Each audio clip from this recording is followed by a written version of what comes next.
네, 오늘 하루 온라인에서 가장 주목받은 뉴스만 콕콕 집어봅니다. 어텐션 뉴스 구병수 기자 나와 있습니다. 오늘 어떤 소식 가져오셨습니까? 네, 첫 번째 소식은 강남과 명동 제낀 북창동입니다. 네. 서울시가 그 상가 임대차 실태 조사를 벌인 결과를 발표했는데요. 아, 네네.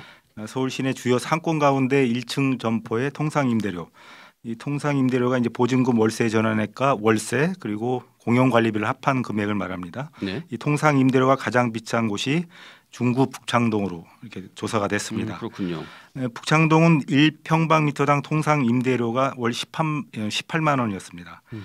지금까지 계속 1위를 차지했던 명동 거리가 17만 3,700원, 17만 원이 조금 넘어서요. 네. 1위를 제친 겁니다. 그렇군요. 지난 2021년 그리고 2022년에 1위를 차지했던 명동 거리는 코로나19 이후에 그 회복세가 굉장히 더디게 진행되고 있어요. 네네. 외국인 관광객의 회복세가 더딘 데다가 상가 공시률이 올라가면서 순위가 예. 뒤로 밀린 것으로 풀이가 됐습니다. 반면에 식당이 많은 북창동은 직장인의 수요가 꾸준히 계속 이어지면서 상가 임대료에 영향을 미친 것으로 분석이 됐습니다. 명동 거리에 이어서는 명동역 그리고 압구정 로데역, 강남역 등의 순이었고요. 네. 매출액이 가장 높았던 평방미터당 매출액이 가장 높았던 곳으로 조사가 됐는데요. 시청역으로 96만 6천 원이었습니다. 다음으로는 신천역, 대치역, 상수역 그리고 삼성역이 뒤를 이었는데요. 직각과 달리 상권 순위는 강북이 강남을 앞섰습니다. 그렇군요. 다음 소식은요? 화장실에 천장에 비친 아빠의 모습인데요. 최근 지어진 수도권의 한 고속도로 휴게소에서 벌어진 일입니다. 네. 화장실 안이 훤히 들여다보인 상황이 벌어져서 어떻게 그럴 수 있죠? 이용객이 굉장히 당황하게 만들었는데요. 경기도에 사는 A 씨가 지난달 24일이었어요. 9시쯤 아들과 함께 그 지역 축제에 달맞이 축제에 갔다가 돌아오면서 포천화 고속도로 수동 휴게소에 들른 겁니다. 근데 볼일을 보고 있는데 밖에서 10살 아들이 천장에 아빠의 모습이 보인다고 말을 한 거예요. 예.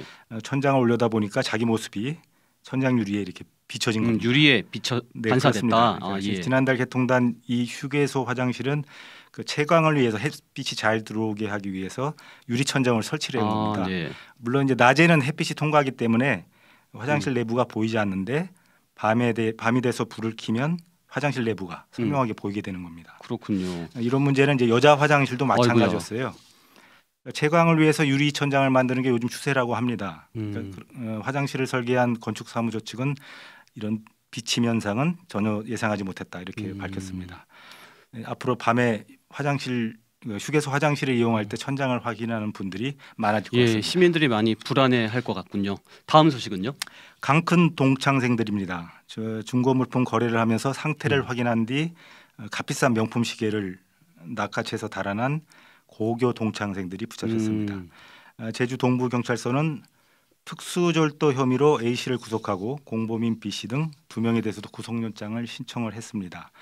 A 씨는 지난 1일 오전 11시 15분쯤에 제주도 한 주택가에서 중고 거래 플랫폼에 1,900만 원 상당의 롤렉스 시계를 올린 여성 판매자를 만났어요. 네.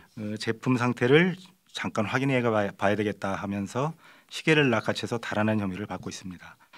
신고를 받고 출동한 경찰이 수시간 만에 그 A 씨를 전당포에서 시계를 처분하려던 A 씨를 붙잡았습니다. A 씨는 경찰에 고교 동창 2명과 함께 범행을 공모했다고 진술을 했는데요. 예. 고가의 중고 물품을 거래할 때는 각별히 주의를 기울여야 하셨겠습니다. 1,900만 원 상당의 롤렉스 시계를 훔쳐서 2시간 만에 전당포에서 처분하려다가 경찰에 덜미를 잡힌 거군요. 경찰은 그 동선을 파악해 보니 예. CCTV에 다 찍혔거든요. 예. 동선을 파악해서 빠른 시간 내에 잡긴 했습니다. 물론 이제 또 처분하려다가 잡았기 때문에 결국 미수에 그치긴 했는데 각별히 주의가 필요하겠네요. 네. 예. 마지막으로 하나 더 볼까요? 다음 소식은 엔조 타고 일본 여행. 엔조가 곧 그 엔화 약세를 얘기하는 겁니다. 지난 3.1절 연휴에 21만 명이 일본을 다녀온 것으로 이렇게 나타났습니다. 그 한국공항공사하고 인천국제공항공사에 따르면 연휴 기간에 일본을 다녀온 여객은 21만 509명으로 이렇게 조사가 됐습니다. 21만 명을 넘어섰네요. 네, 그렇습니다. 지난 2019년이죠. 그 일본 불매 운동, 노재팬 운동이 이제 맞습니다. 시작이 됐었죠. 그때 3.1절 연휴도 역시 3일이었는데 20만 1,467명과 다녀왔거든요, 일본을. 네네. 이때와 비교하면 4.5%가 증가한 수치입니다.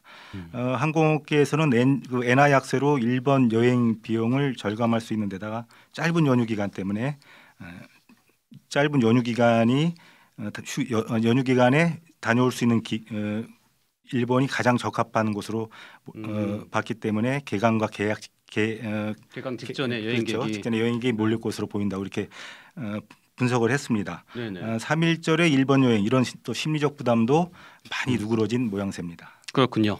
네, 여기까지 듣겠습니다. 수고하셨습니다.